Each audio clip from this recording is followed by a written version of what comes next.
When we're talking about who created Miss Piggy and developed her into the superstar that she became, obviously the first name on that list is Frank Oz, but there are other people who also deserve credit for this bizarre practical joke that the Muppets played on the world in the 1970s.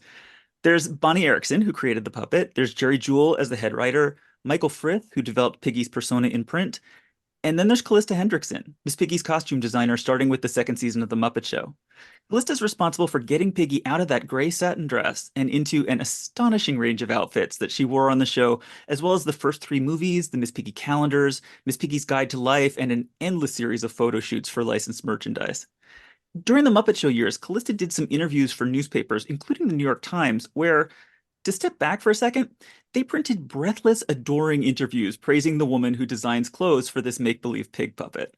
And the thing that really stands out in those interviews is that Calista Hendrickson had a vision for Miss Piggy that complemented what Frank Oz and Jerry Jewell and Michael Frith were doing, but added her own unique and distinct take on who Miss Piggy is as a character. I'm just going to give you a couple quotes. From the New York Times, Miss Piggy's not aware of the fact that she's overweight. She dresses as if she's 30 pounds lighter. And here's another one from the Philadelphia Inquirer. I see her as someone who spends a lot of time in front of the mirror, always adding a few too many accessories. But no matter how silly it is, she always manages to be alluring at the same time. So Callista had a real idea of who Miss Piggy was and how she felt about herself. And her costume designs really brought the pig to life. And today on the show, we're going to hear all about it. I can't give you anything but love, baby. That's the only thing I've plenty of, baby. Kissy kissy, and welcome to another episode of the Fantastic Miss Piggy podcast. I'm Danny Horn, and this podcast chronicles my journey to learn everything there is to know about that divine swine, the incomparable Miss Piggy.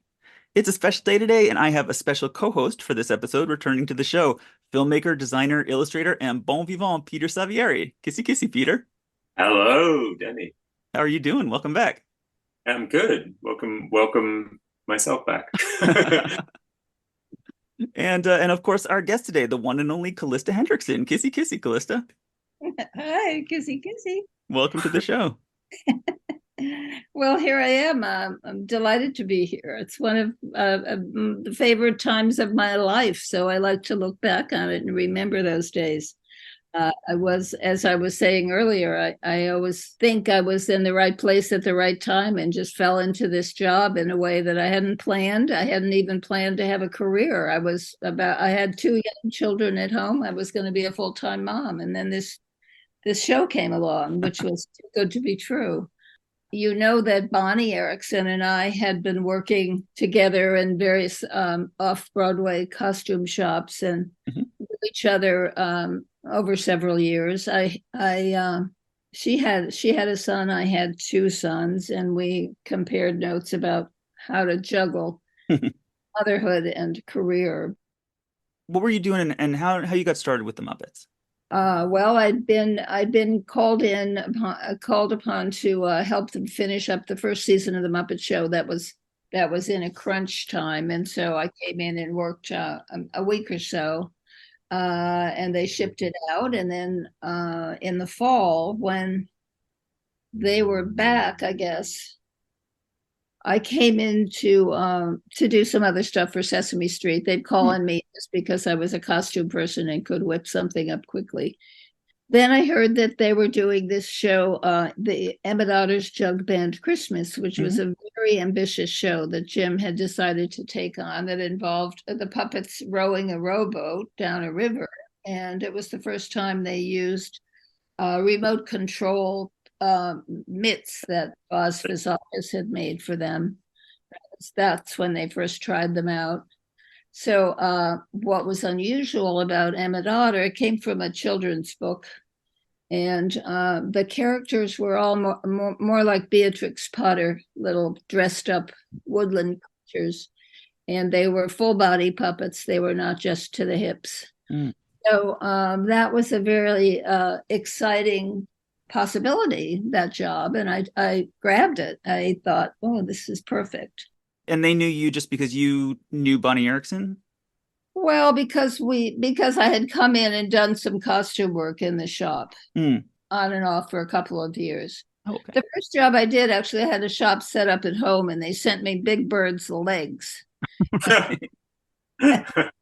And I sewed the trim on, and my kids were quite intrigued with that. I bet. But, on and off, there'd be jobs where Bonnie was in a pinch and she'd call on me. So then Bonnie was going off to start her own business, and she dropped out, and I could step right in and say, I'll do it. I'd be happy to do it. That sounds like a great job. And we quit.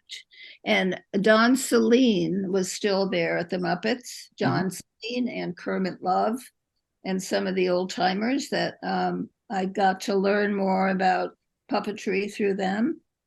Foz Fazakis, who I remember my sessions with him with his mocked up rowboat and putting the Emmett Otter puppet on it and seeing if he could really row the oars, and that wanted to be sure the costume didn't limit his movement in any way.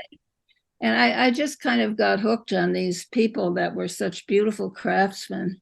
It was at the New York workshop that was on East 67th Street, which then the top floor of that building became the photo studio that I worked a few years later. So Emmett Otter was it was a whirlwind, as they always were. The jobs went, just happened really quickly. We wouldn't have a whole lot of time, but we were maybe 2/3 of the way through, and then somebody said, "What about the shoes?" And somebody and I start molding little latex shoes to go on, lace up boots and things made of latex. But there was a lot of craft technology that was really appealing.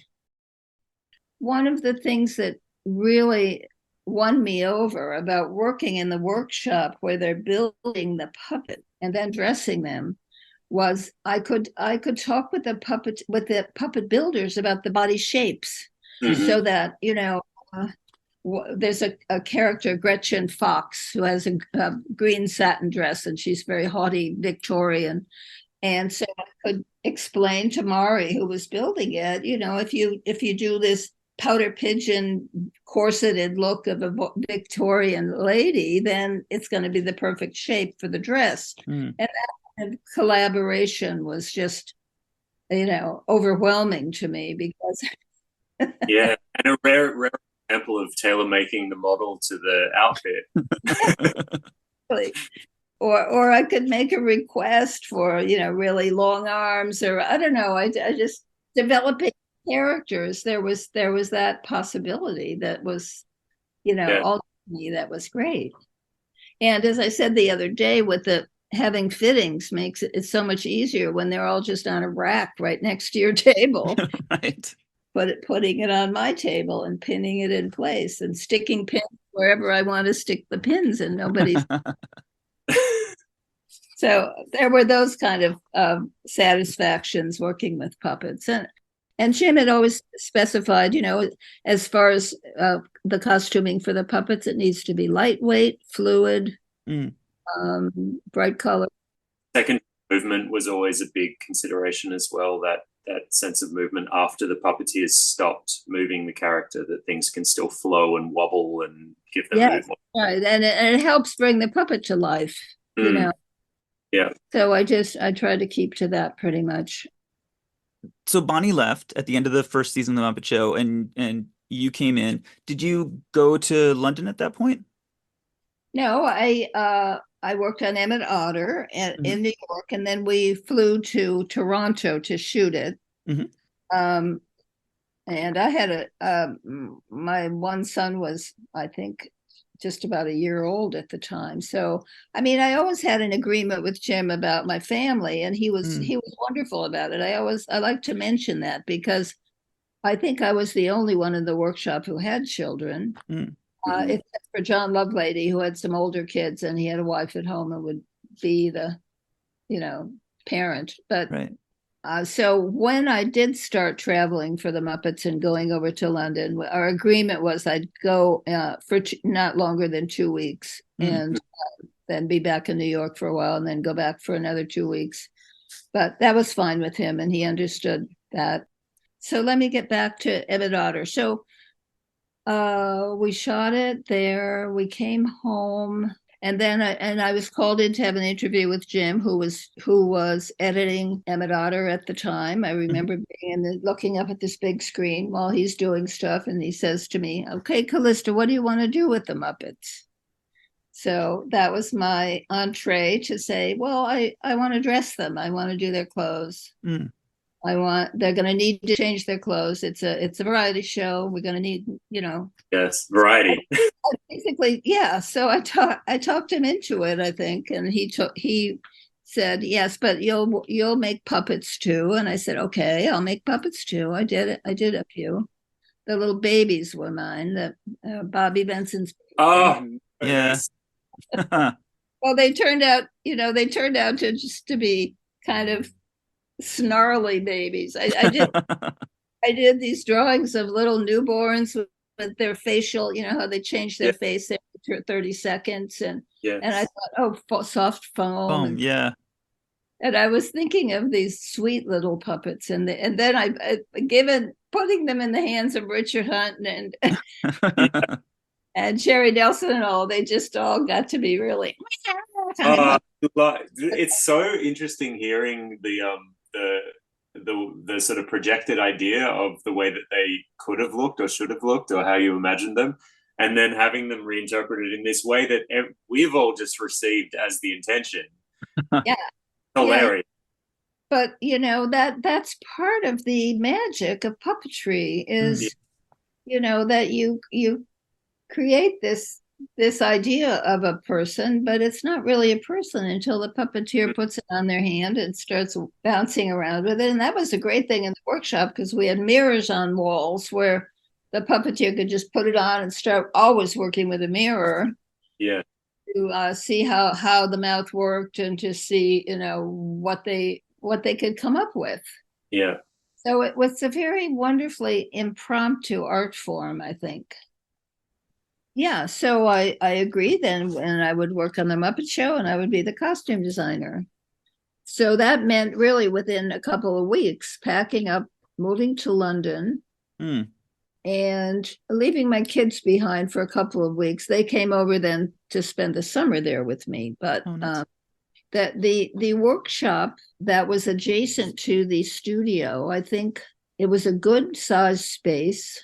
But it hadn't really been equipped yet. I mean, there was one rack for puppets and a few tables. And, Bonnie will talk about the first season and how they, slowly were putting together the shop. But I think in the second season, we made specific requests about more puppet bodies from the workshop and more pieces and not to have to take things apart the minute they come off. It was just like didn't have enough raw material to work with. They put together characters for at the dance, and they're already hired working on another number. Just we needed more bodies to get going, and they totally. I remember writing a memo to Dave Laser. He, by the way, was a wonderful, wonderful man. Very. Yeah. Great producer. I mean, he's still around, I think, but he made everything possible, I have to say. I never had a budget. Nobody ever said to me, you can't spend more than this. If I needed boas, I got boas. If I needed whatever, really, so heaven, creative utopia. Yeah, exactly. I mean, nobody ever said to me I was spending too much money. I don't think I was spending that much money, but it was just a freedom to think, you need it, you got it. So that made a difference. Plus, because we were doing more costume changes. I think that number I referred to when we talked, Danny, Quanta Lagusta, that Carmen Miranda number from love the 40s. Well, that's what I recall as being the first. I think, and Jim afterwards, when they came off the set, he said something. That's our first musical number or something, my production number. That was your first time really like getting Piggy out of that gray dress and making something really special for her. I think she'd had a couple of changes by then. We were kind of feeling our way with how she should dress, and it's a silver dress, Danny, not a gray dress. Silver dress. Pardon me. character was in the process of developing. Somehow the costumes came along with the growth of her divahood, as we say.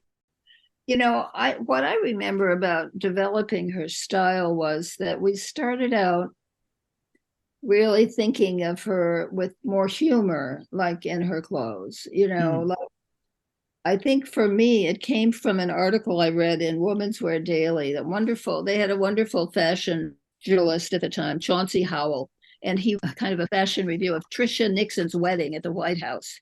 You're too young to remember that, but he referred to Martha Mitchell as wearing her very own version of Scarlett O'Hara. So I began to think of Miss Piggy and her fantasy life and how she would do her very own version of whatever it is she was looking for that day. Yep. So that's a phrase I kept in my mind. I think we were doing that a lot more with Miss Piggy's Guide to Life. If you look at those, it was wackier. She had too many accessories, or she would just like throw, too much is not enough. Right. When the fashion world was saying less is more, she was saying, you could just load it on. So I think we were just always going against fashion trends and making fun of the fashion world. And that is that her very own version is her thinking she's plussing it up and making it, improving it and getting it right. Yes, exactly. Doing her own version, making it much better because of course. Yes. When you started kind of costuming Miss Piggy, like Frank Oz, I think had sort of opinions about how she should look and kind of what the costumes are. Well, when I said to Jim, we need to get Miss Piggy out of that gray dress and have a wardrobe, and he said, "Well, you're going to have to talk to Jim about that. I mean, Frank about that. Frank, being a traditional puppeteer, puppets wore the same outfit all the time. Mm-hmm.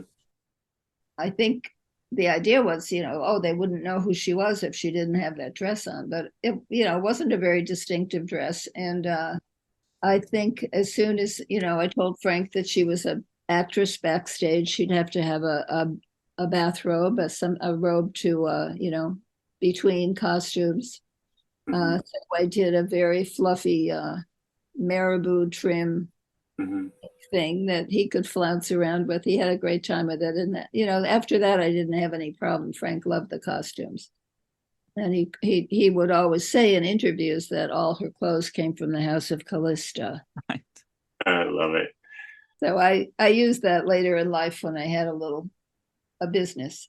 Oh, did you actually use that seriously? Oh, that's so funny. I did. I thought I'd try it out. But anyway, I remember thinking at the time, oh, that's a good name for it. Does that mean that Miss Piggy getting those negotiations to get Miss Piggy into a greater variety of costumes that sounds like it kind of opened a door to more costuming for the other characters too, less than Miss Piggy, but still. Yeah. Whatever was needed. I mean, I remember, Link Hogthrob, the male pig on Pigs in Space. And yes, I did design those costumes, Dan. Oh, you did. The Pigs in Space costumes. That's great. Well, I think they just weren't they starting that the second season? I don't think that the first season. Pigs in Space. My kids loved that one. But, Link, who was, such a male sort of dopey protagonist. Yeah. When I suggested maybe he needed to have a powder blue leisure suit. I don't know if you remember leisure. Yes. With white belt, white shoes, like very Southern. Yeah. And everybody seemed to think that was perfect for him. Yeah. I think I just started thinking of it as you do when you're doing a soap opera. You have all the characters have a wardrobe, literally a closet, where their clothes are kept. And as things come up and they need an outfit for a particular occasion, you build it and put it in the closet. So eventually, Piggy, of course, had quite a closet. Yeah. People wanted to come and see her closet. And very often, what people wanted to see were her shoes. Mm-hmm. And the Miss Piggy shoe originally was molded by Wendy, Wendy Meisner, was that her name? Wendy, who married Brian Froud. Hmm. They were working on Dark Crystal on another floor of the building, and we asked her to just do a shape that would be a little piggy-ish, a little cloven hoofish, Yeah. So I did this little fat shoe with a fat heel, and it was always sort of the signature piggy foot. We love the shoes. We actually had a bit of a discussion about I can't remember if it was on the podcast or just privately, but about the shape of the shoes and how sometimes over the years she's been sort of put in much less piggy looking shoes. Maybe just they've been in a rush or something or whatever's happened, and it just doesn't feel the same when she doesn't have those sort of chubby, rounded. Yeah. I think really what happened as she became so popular in the fashion world, and everybody wanted to dress Miss Piggy or do a particular type of shoot for Miss Piggy, and there were different people in charge. I don't really know, because after I left, I was there maybe 10 years at most. Mm-hmm. And then it was whoever was there to meet the demand and to get the costume out there. And I don't know how much thought was going into it, or how much it was just driven by whatever the fashion was at the time. I think some of the changes in her body had to do with just trying to make the dresses work, in some way. I don't even know. That's something you really need to talk with some of the other people about, with how they managed. I mean, I think there was in our research we found there was a bit of an effort to quote unquote modernize her in the mid-90s. Yeah. I don't know how many fans are happy with that. I feel like the fans that grew up very young. I tend to like to hold on to the classics. I mean, I don't think I would have changed her purple gloves. I mean, that was obviously for some shoot where they wanted to match the gloves to the dress or whatever. And I can understand that, those kind of pressures. But well, I think just those gloves, I think you were the one, she had kind of silver gloves in the first season and then turned to lavender. I think you put her in the lavender gloves. Yeah, and that sort of then was something that did dictate a lot of other color choices with her. But I don't know. There's something about, do you remember there used to be an ad campaign by some mink coat company, whatever becomes a legend most? Ads? Tallulah Bankhead and people like that, and I always thought Miss Piggy should have done one of those, with her purple gloves and her pearl. So when you got a brief, for example, you saw a script that had a performance for Miss Piggy that was themed to a certain film or themed to a song, you would have pretty much carte blanche to how you would interpret that theme? Yeah, and I would do the research, basically. I mean, I think there was a lot of research done in most of the Piggy stuff that I did, either historic Hollywood looks or, particular old films or actors, and, all those Hollywood glamour photographers. Yeah. Especially when we were doing the Miss Piggy calendar, Michael Frith and I would just be going through those books, loving the poses, loving the looks, and then thinking, oh, really? How can we do that with the pig? And the one thing about Miss Piggy was the texture of her skin. Yeah. Because a lot of the light that is used in those glamour photos has a human skin that's reflective, that makes it glow. And that was always a frustration for Michael, because she absorbed the light. She didn't reflect the light. Her skin is not reflective. But that's just a minor. I want you to know, I'm skipping around a lot, but I want you to know that doing the big photo shoots for the Miss Piggy calendar took days. It was, getting everything in place and then tweaking. And then with this was film. We were shooting film. It was not digital photography. So we would take Polaroid after Polaroid after Polaroid and look at, to figure out, like, are these little details actually working? Tiny details. Oh my gosh. perfect. It was so painstaking. I Um, want those Polaroids. yeah, I wonder what happened to most of them. Are gone. I don't know. But those would give us our direction and proportions and move things around and just get the composition what we wanted to be. And they were really elaborate Yeah. production. It really shows. They're exquisite images. I look at them often just to get a dose of serotonin. Oh, it's my dream that someday they'll be at the Museum of the Moving Image, a nice big show of all those pictures, because Yeah. I wish a whole new generation could see them. And it Yeah. was such a class act, though, those Piggy calendars. The editor was Robert Gottlieb, famous, editor who's done every famous writer there is.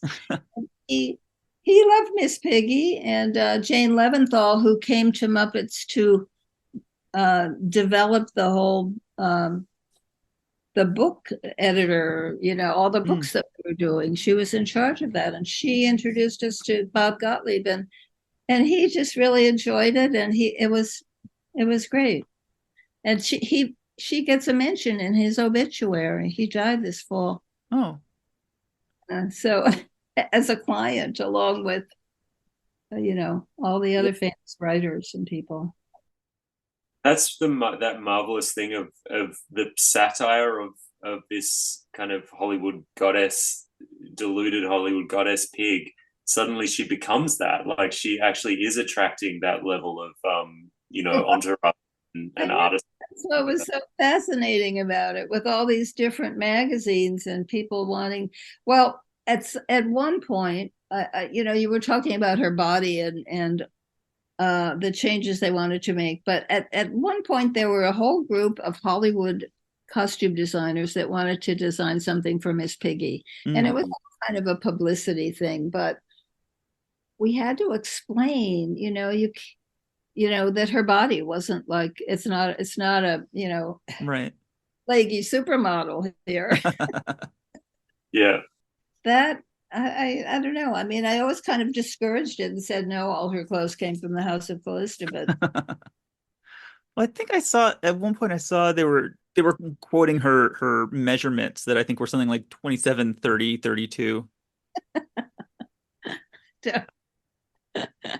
well, they would, I think they all had done some sketches for some LA, Sunday Mm. magazine or something, of their ideas of clothes for Miss Piggy. And it was just, a model, the usual fashion sketch with a pig head on the top. And it's Terrifying. see, we've gotten to just the second season of the Muppet Show. Then we came home and started work immediately on the Muppet movie. Mm. And that summer was spent in LA shooting the Muppet movie. I mean, really, when I say lickety split, we never had breaks. It was Yeah. just one to one. And that's the way Jim worked. He loved his work, he loved his life, and he just was always working. And he expected everybody else to have that same schedule. Mm-hmm. Well, so the Muppet Show, I know you earlier had told me just about like the weekly pace of Yeah. building that. Can you talk about that a little bit? It would start with the table read, with everybody sitting around the table with the script, all the characters doing, all the puppeteers there to do their various different voices, and the guest star, of course. That's when we all met the guest star for the first time. And it was always kind of an uproarious kind of event of just, it was great fun to like hear the first read through, and then there were always a few script changes, and usually driven by the guest star that wanted something different or another number added or whatever it was. Anyway, so it would move from that Sunday to Monday, Tuesday, I think, were build days. Those were the days that we had in the workshop to throw stuff together. We would know in advance with scripts what were some of the scripts that were coming up, what were the ideas that were coming up. So it wasn't totally by the seat of your pants, but it always was. There were a lot of last minute changes, but And then I believe they shot, Amy would be the one to talk to about this. Wednesday, Thursday, Friday were shoot days. And we would be continuing to work on a schedule, knowing when the number was coming up. I'd still be working through those days to get things finished, or maybe starting to prep the next show coming up. But there was always a lot to do. When did it feel like Miss Piggy really specifically was taking off in a way that was bigger than just the Muppets? Yeah, I think this is a question you could ask anybody who was there at the time. Like, when do you think she really just took off? And it had a lot to do with the publicity. With I would be sent out on these interviews for television, with the Charles Kuralt, Morley Safer. I was at the time of Muppets Take Manhattan, near the opening of Muppets Take Manhattan. I did an interview on the Good Morning America, introduced as the woman with the best job in the world. So how about that? Yeah.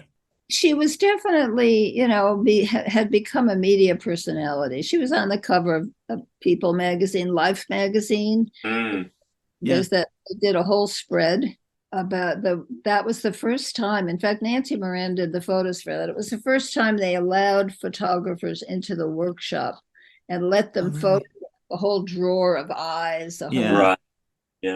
And because of that, Jim for a long time did not want to see puppets in pieces. Yes. Allowed it for that particular introduction to the world of the Muppets. Yeah. Was that Life magazine article, does that predate the Muppets and Men book? And it does. I think it would have been an election year because she was running for president. Yes. Yeah, that's the cover. I know that issue very well. August 1980. It is. Okay. I had that. I treasured that. It had like Piggy president cover.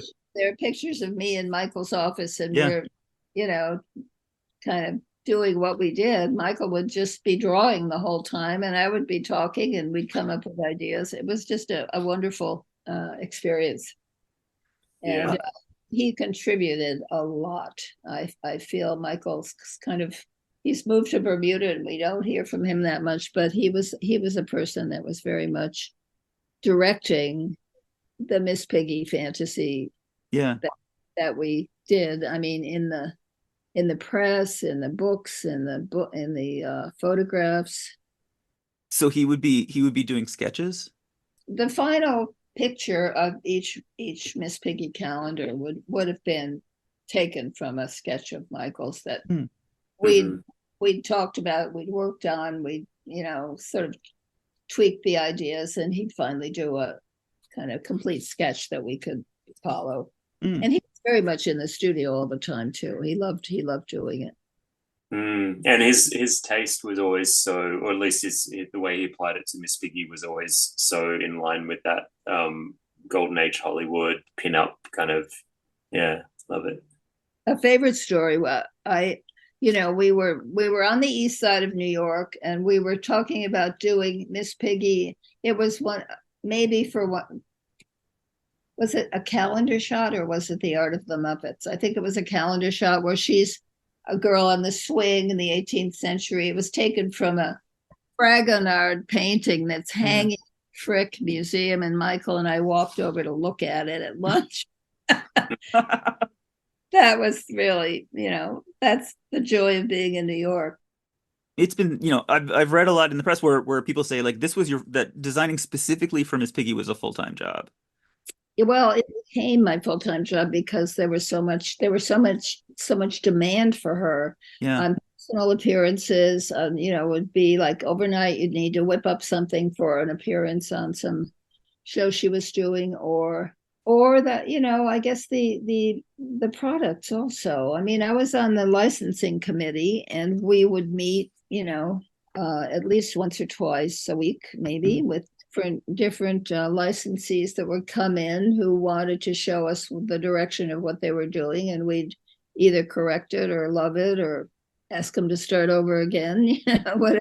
But there were so many companies that were licensed to do Muppet products, that they opened a store in New York, Muppet Stuff. They had Yeah. their retail store for a few years Yeah. with this product. I know that And Hallmark just did an unbelievable amount yes, they of did. Piggy material. Yes, and I'm remembering now that sometimes there would be requests for particular looks, but we would control it from New York in terms of, sending out costumes for that shoot. Mm-hmm. Need to talk with some of the art directors in the art department, because they would go out and do the shoots. I never did shoots at Hallmark, Hmm. but So I'm like sorry, so those would be Hallmark people who went and supervised those shoots?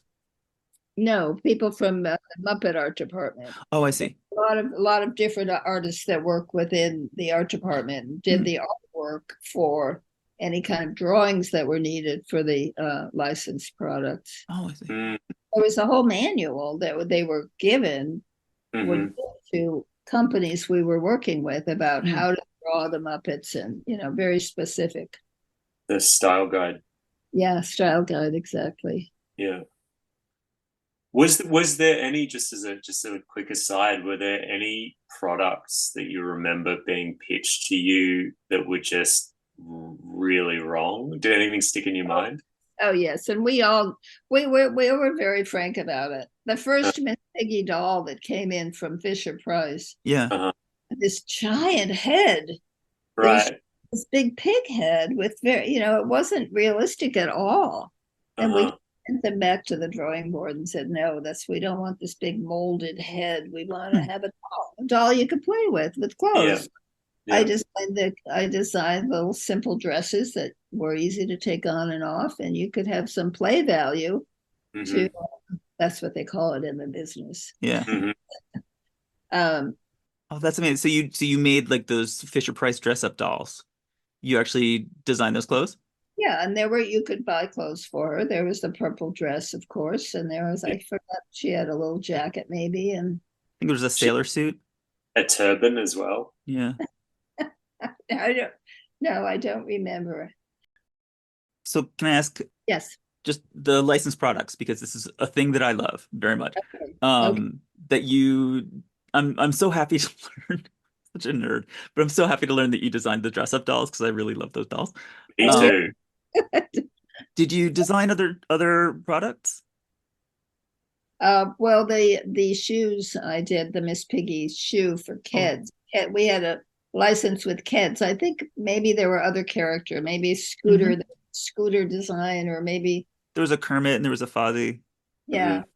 So I designed the Miss Piggy sneaker that had a sole with hearts on it, so that when you left the footprint behind Mm-hmm. on the running track, you'd see little hearts. And so I guess you could probably tell that you designed those because I think there was like pink satin on it, Yeah, I think it was the all. lavender. Yeah. It was not a serious shoe, but you could wear it. They were kids. Kids are Yeah. good. I had some other ideas, but that we didn't pursue those anyway. And that was a fun product to work on. Yeah. I'm trying to think of what else. So, we had sheets. There were bed sheets, two different eras. That I still have the Miss Piggy comforter in my storage unit. Oh Oh, my really? I love that. God. There were several different designs actually over the years. One started out that was too dark and nobody liked it, and then the others were a little. They were very Art Deco. Yeah, those first ones were. Yeah. A lot. I've donated a lot of stuff to the Museum of the Moving Image, Mm-hmm. my notebooks and things. Well, one story I'd love to tell. It's not really about Miss Piggy so much, but it was about the way the way the company was managed when I was there. There was a yearly kind of company meeting they would have, and it would be a tavern on the green in Central Park. And we would talk, questions would be answered about, suggestions for guest stars on the show. That was my favorite part, where Mm. people in the workshop would say, why can't we have Margaret Mead and Isaac Asimov and what all these other kinds of characters. And basically Jim, because he had Bernie Brillstein as his agent, he was listening to Bernie's suggestion for people that had what they called TVQ, Mhm. people that were going to be, popular to the audience, that people would tune in to see this guest star. So Right. anyway, I found that interesting because there was such a dichotomy in many ways between all the people that were building the puppets Mm. and the commerciality of actually making a successful show for American television, Do you want to talk about her colors? Well, yeah, I had decided early on that we would limit the colors that she wore, and that I assumed, because she was the pig leaving the farm, this sounds corny, but that she didn't wear earth tones. She wore fantasy colors, pinks, purples, blues. And so we really stuck to that color range. I mean, obviously there were changes and in different costumes as needed, but I wouldn't put her in brown or green Mhm. or yellow, which, Right. so this goes to my story. You haven't heard, I don't think, Pete, but when they were doing Miss Piggy on the Rose Bowl parade on a big float, and they Mhm. sent a list of the flowers that were being used and the colors, and they said that she would be dressed in yellow chrysanthemums. And I said, oh, no, no, no, she doesn't wear yellow. Yeah. And I made a call to somebody there, and I insisted that they change the color. And Danny has just provided me with a picture of the float where they did put her in purple. I don't Yes. even remember that. I thank you for sending. But it was just a funny. And they talked about you. You said they talked about you on the air. Yeah, on the air, there's some they were talking, how they chat as the floats are going by, and Michael Landon said, yeah, and there was some woman at the Muppets who called us and told us she wouldn't wear yellow, she has to wear purple. And so Brilliant. House of Calista has banned the yellow. secret there. Yeah. So here's the thing I want to say about designing for the puppets, Yeah.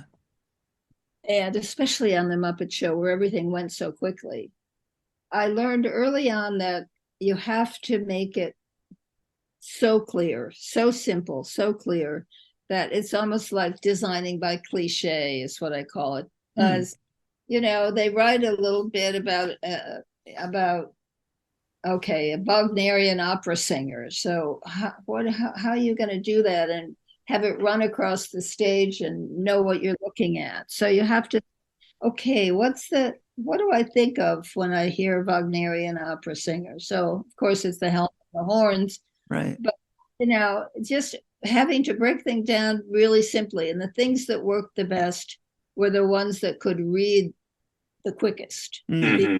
easiest to identify right away. Yes. And it's only really the top of the body most of the time that you're seeing. So very little nuance and subtlety when Yeah. it's moving so quickly and you want to know what it means. So that was a big learning curve for me too. And I think what was wonderful at the studio where we were shooting, it was an old time TV studio that had everything there, the cafeteria, the shop. There was a latex shop where you could have things molded. There was a library. There was a library to go like look up something if you wanted to get, you were doing I can't think now, flamenco or a gypsy, or, something where you wanted to see an image. Yeah. It was all there. So Oh, it that's was amazing. a really a wonderful melting pot, creative melting pot. The music studio was right there. And Jim, occasionally, if they were doing a musical number and he wanted to sing along with Pearl Bailey, or I don't know, it was kind of, you could step in and be a part of it. There was a moment when Jane Leventhal had just started working at Muppets, and she caught Jim and I talking on the stairs where it was just before the Thanksgiving Day parade, and the Muppets were getting their act together to be, I think Piggy and Kermit were going to be in a limo going by waving. And I was trying to talk Jim into having a voiceover so that the audience or the people that were standing there would hear Miss Piggy's voice. And Jane just listened to this conversation aghast and was like, you really believe that she's a real person. Yes, of course I, you know, and that was just true with the Muppets. They were all very. Then, of course, I was dead wrong. There was so much noise at the parade you couldn't have Couldn't heard. hear it anyway. Oh, that's funny. There was that give and take. We were allowed to, Jim was wonderful in his being interested in everybody's opinion on the Mm. floor of the studio. If something wasn't working, he'd ask any kind of gaffer or person standing around what they thought of it, and be interested to hear what those responses were. He was very, very tuned into that, what was popular and what worked.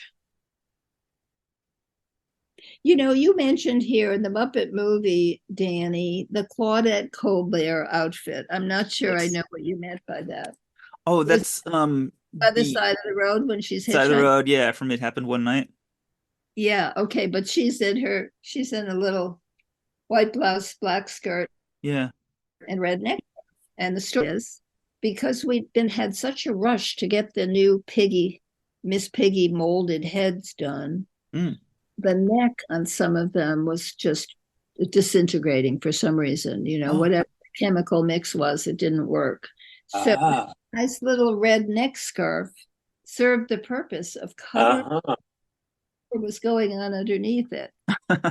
Fascinating. Yeah, because I was wondering that because Colbert wears a sort of chevron-y kind of. Yeah, no, it had nothing to do with that, except that she was hitchhiking, sitting Yeah. Yeah. in a suitcase.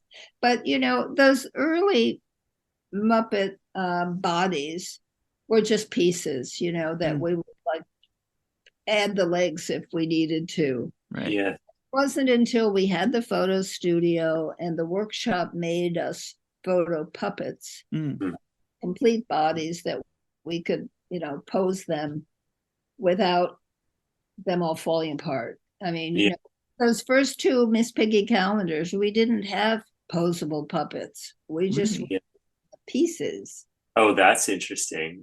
Yeah, I'm pretty sure that's true. Maybe we had a posable Miss Piggy. But mostly it was just take the puppets and use some gaffer's tape and put on some armature wire from behind and make the arm stand up or pose it. But it was very slapdash. Yeah, can't tell at all. Yeah, no. Yeah, You say it was slapdash, and yet they were these exquisitely designed pieces of work. Yeah. Right. Have you seen them from behind? Maybe a photo from behind. Every now and then we would just laugh about it because you walk behind and then it's all like gaffer's tape and wires and everything. I love that. I mean, honestly, that's probably behind a lot of photo shoots.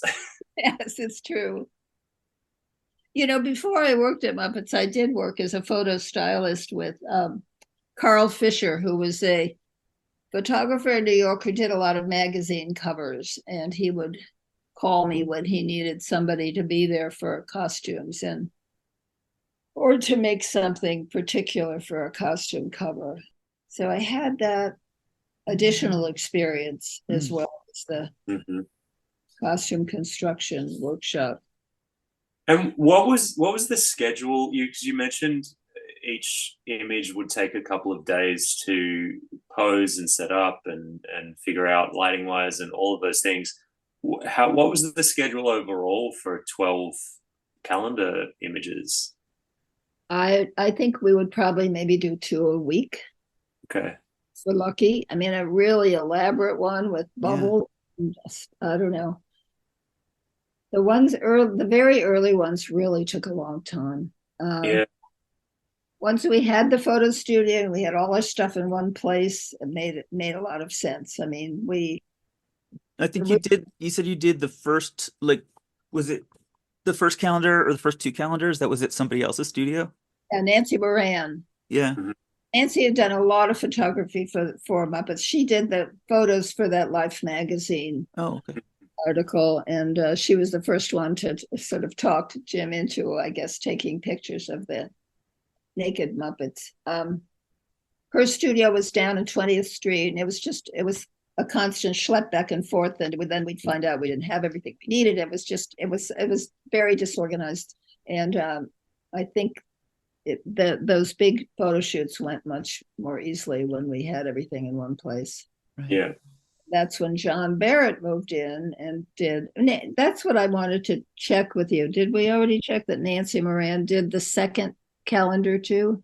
Yeah, we did. I am not sure. The Muppet Wiki page that I'm looking at doesn't actually say the photographer for the second one. The first one it does say that was Nancy. Yeah. I think she did the second one too. But then how many? 5 in total or 4? I should know this, but you probably know it better than 5. 5. Okay. Yeah, there was the first one, the Cover Girls, then there was the Great Lovers of the Silver Screen.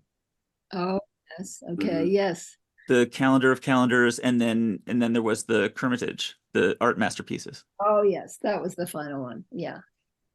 That wasn't really a Miss Piggy calendar, but okay, I'd like to talk now then about the staff that we put together at the photo studio. Yeah. Because that art masterpieces definitely came out of our photo studio staff. We didn't have a lot of space, but we did have a small room that used to be the room that Foz had been in when I first started Emmett Otter. Anyway, Bruce and Deborah had that room. Deborah Lombardi was the costume designer, and Bruce Borasco, her husband, was sets and props. And he had staff, a couple of carpenter, Dennis Smith and Carl. And anyway, we could build the props, we could build the set, we could build the costumes all in one floor of the building, and that really made things work much more smoothly. I have a funny story to tell about that first summer when we had set up the studio, and the first big project was Miss Piggy's Guide to Life. I had been getting letters for months from a student at Carnegie Tech, who wanted to come to New York and have a summer job with the Muppets, and dying to come, kept writing, kept saying we didn't have a position available and whatever. Finally, I met this kid, turns into Lyndon Mossy. I don't know if you know the name, but he became an art director at the Muppets. Oh. But he was so that technique worked. He was so smitten with the Muppets, and he just wanted to come. And I said, well, maybe if you could take it as internship, I'd like you could be my shopper for the Miss Piggy's Guide to Life, because there's a lot of things that we have to get, and you know your way around New York. He was a New York kid. Yeah. So one of the first jobs I gave him, I said, I don't think you're going to find this, but just to see if you can, I need a Barcalounger, one of those chairs that tips back and puts your feet up. I need a Barcalounger that's Kermit scale. Yes. Do you believe such a thing ever would? I was assuming to build it, but then I sent Lyndon out, and in one day he found a Barcalounger for Kermit, and it was just like, oh my God. Where have you been all my life? Yes, that's great. We'll pay you. Yes. And he did, and he made it his career. I think he still works. You know what he discovered, which was very interesting, that in Hispanic neighborhoods where they had like family department stores, you could get a 3-piece suit for somebody really little. Yeah. They like to dress. A lot of immigrant families, they like to dress their little children in grown-up clothes. Yes, that rings a bell. Yeah. For all of us working with puppets, because if you had a big number where you had to have 3-piece suits on a whole lot of bodies, you could find them and alter them and put, not have to start from scratch. So I think the Barcalounger was one of, some crazy idea for, gift for a kid, I guess. But, you just can't believe what you can find in New York City. But anyway, Linda is very, very hardworking, and adventurous, and he stuck around. Are there kind of favorite standout costumes that you can think of? What do you remember as looks that you really love? Well, I think really, if you want to study Miss Piggy's evolution, you have to go back to the Muppet movie and look at the montage. Mm.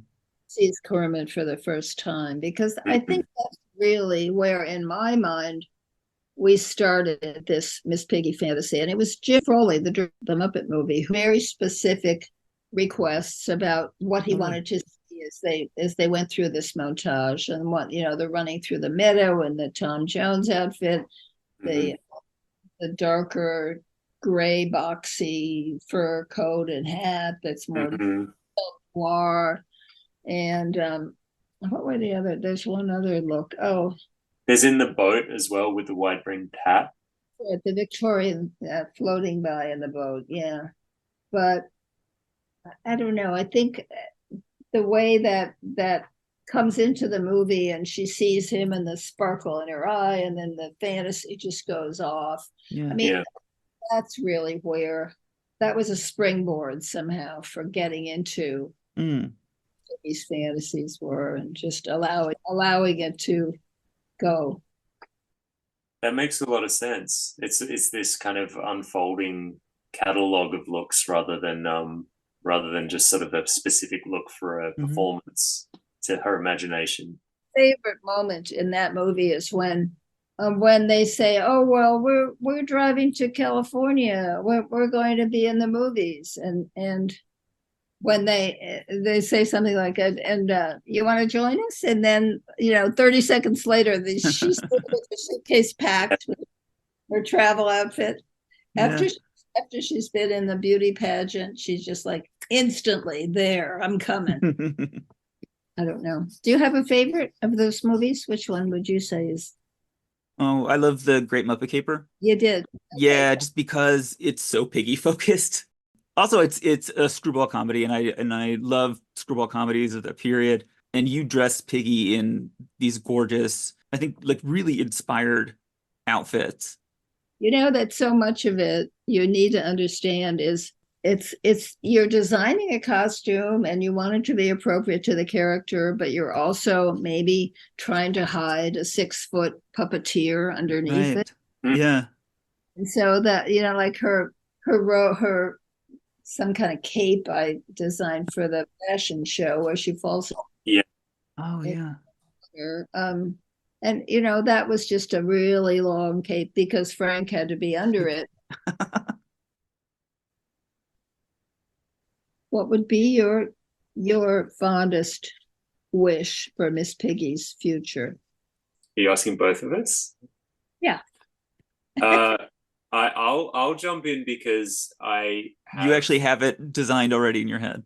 Yeah, I do. I really, really think she needs to do really premium imagery again, like the calendars. And aside from that, I don't know if it was ever said, but I worked on the Muppets, the Jason Segel Muppets movie from 2011, and one of the jobs that I did a prop painting for it, but the other job I had on it was to consult on the kind of rebuild of the Miss Piggy puppet to make her look more reminiscent of her glory days. So I'm very passionate about all of, the quality of her wigs, the look of her, the eye design, and all of those aspects.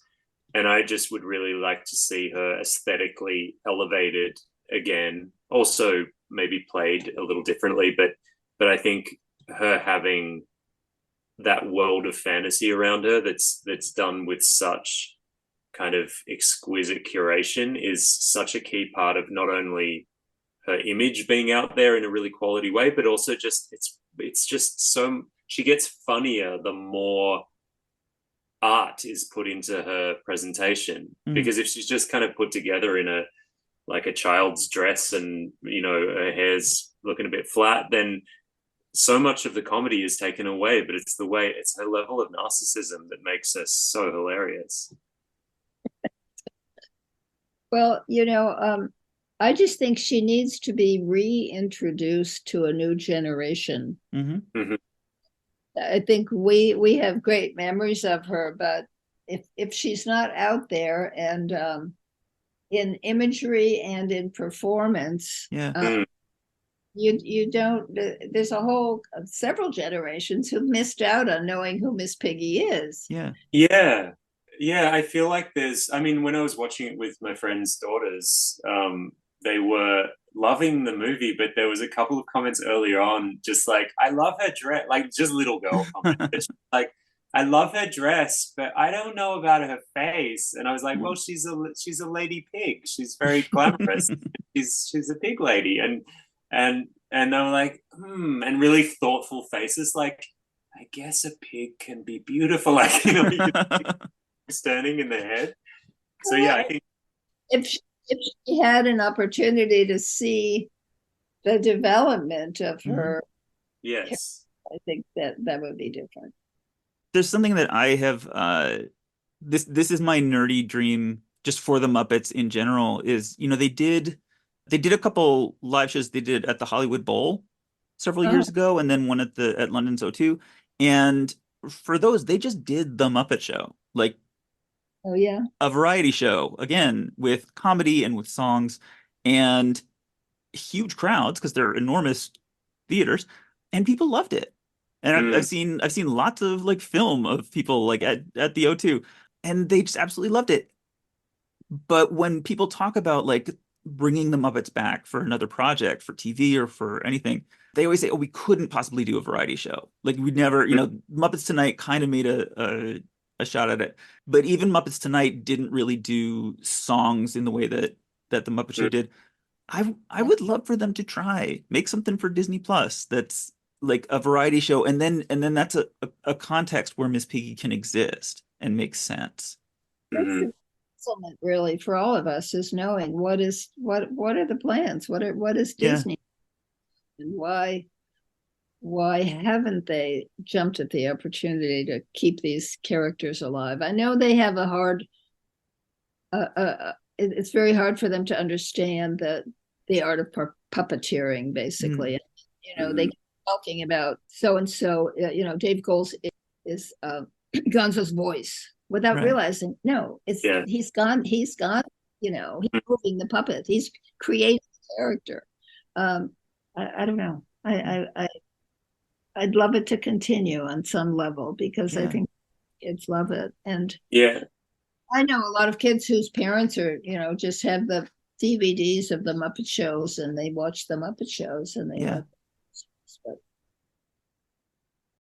Well, Calista, one thing that I want to ask about is about you. Sort of after once you were still working with the Muppets into the 80s, and then what was your transition? What happened? What happened next for you?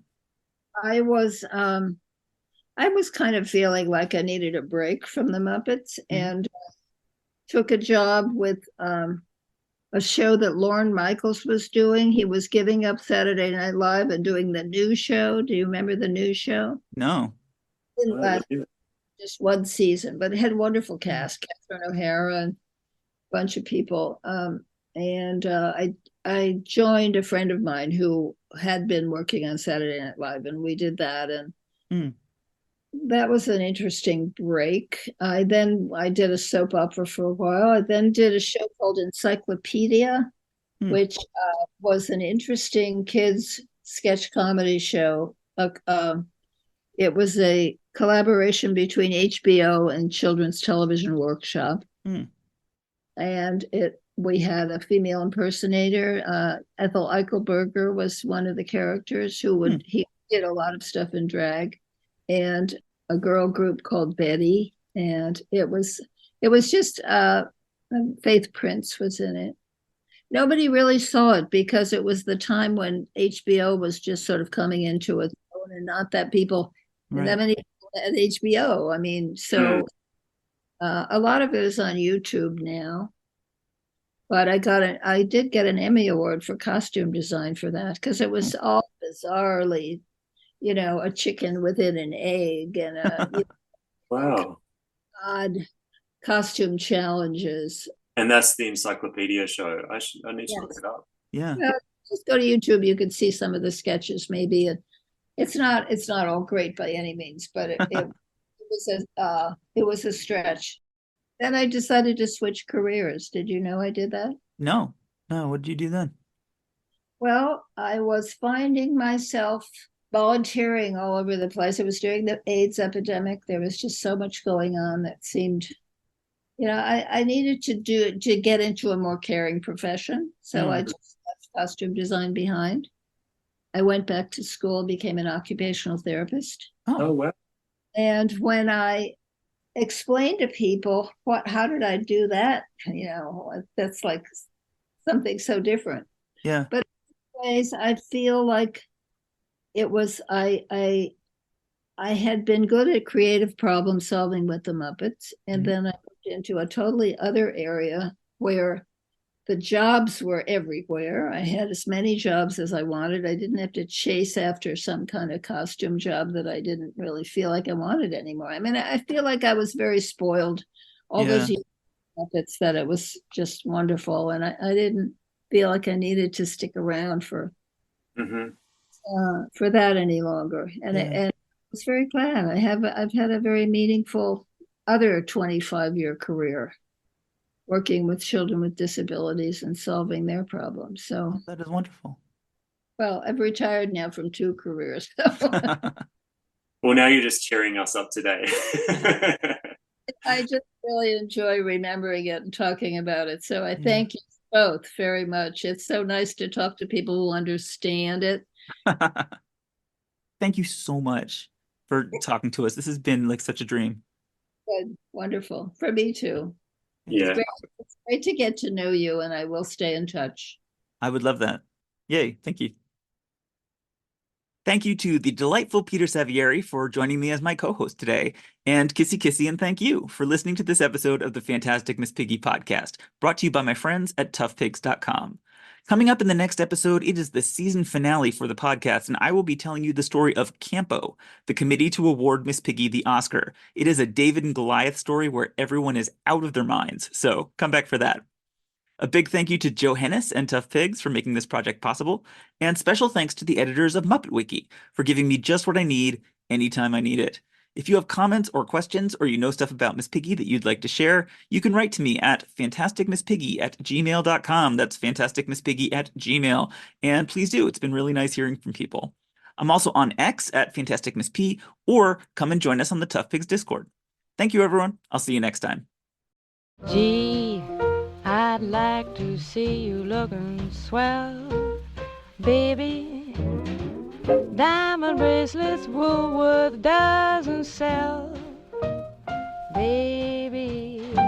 Till that lucky day, you know darn well, baby, I can't give you anything but love.